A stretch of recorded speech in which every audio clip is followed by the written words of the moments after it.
最近終於食到一啲似樣啲嘅越南番茄蟹肉檬粉啊！就係呢一間嘅位於旺角砵蘭街99號地下嘅越發。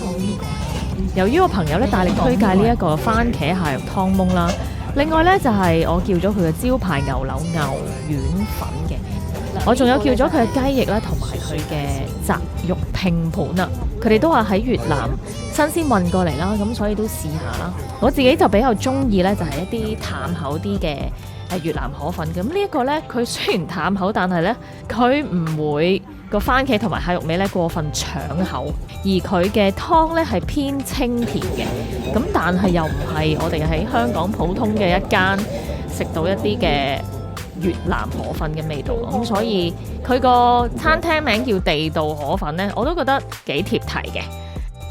咁當然我就覺得佢嘅雜肉都非常之好味啦，有4款啦。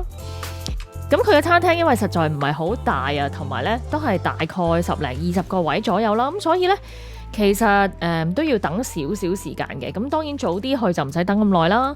咁但係有時如果旺起上嚟咧，都可以等半個鐘或者40分鐘到㗎。咁但係我就覺得佢嘅河粉咧係好值得試㗎。